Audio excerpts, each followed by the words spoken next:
Now, I will have to ask you about yesterday's huge announcement. Huge. That we knew it was coming for quite some time. I don't suppose people anticipated it would come this, and the date as well. August. 26th of August, 3 weeks before Canelo and Golovkin. Just talk about that first of all. Obviously, strategically put in there. Of course it is. They announced the Canelo Golovkin fight for September 16th. So Mayweather being Mayweather wants to come and trump that. I think the rule is 3 weeks apart. I think in Vegas, and I think they probably would have wanted maybe early September, but August 26th it is. I think many of us felt it might be October, maybe even into next year, but.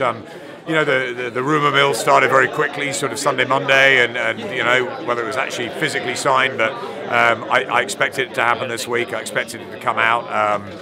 154 pounds, 10-ounce gloves, the fight's on, in a boxing ring, obviously. It's Mayweather's domain, it's not Conor McGregor's, but Conor McGregor, what an incredible character, what a phenomenon he's been at UFC, and listen, it's gonna capture the imagination of a massive audience, and it's gonna be a sporting event, or an event like no other. Is it good for boxing? Is it good for boxing? That's a really good question.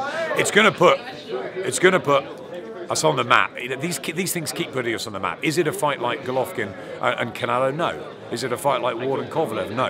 Is it a fight like AJ and Klitschko? No, it's not. It's very different.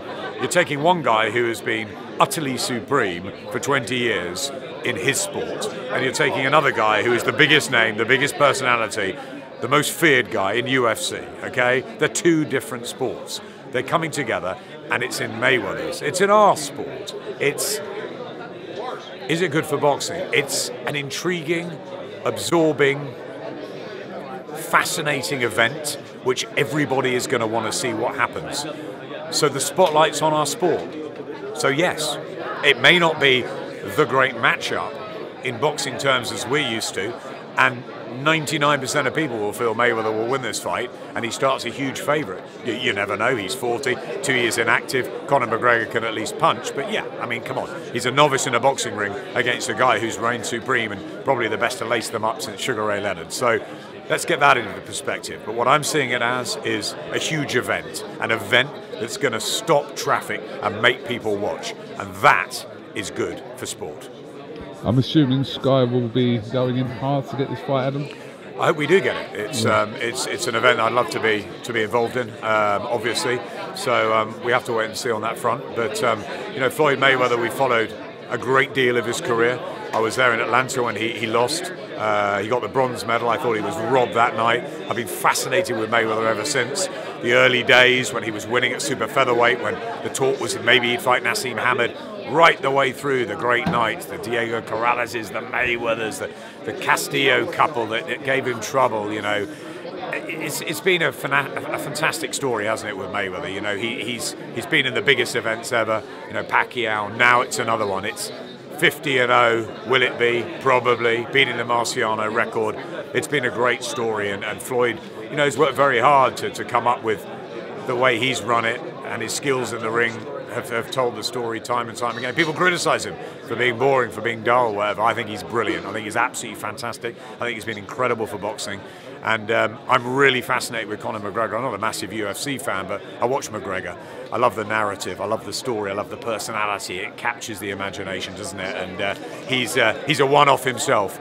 Can't wait for the promotion. Can't wait for the pre-fight hype. And actually can't wait for the night, even if we all think Mayweather will win and win convincingly. I can't wait for it. So yeah, it's exciting, and whether we do it, we have to wait and see.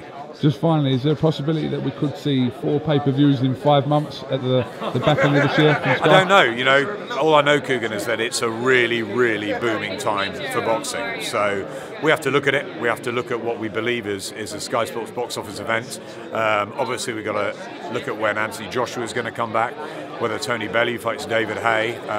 Other things to look at, but you've got Mayweather and McGregor. You've got Golovkin and Alvarez. Obviously, are 2 great events over here. You've got 2, maybe more back home in Britain. So we have to see. I'll tell you something. It's going to be a very busy autumn and winter, and we can't wait. Absolutely. Well, the press conference is about to begin. So Adam Smith, thank you very much for talking to IFL TV, and enjoy your week here in Vegas. Cheers, Kugan. Good to see you as always. Thanks, mate.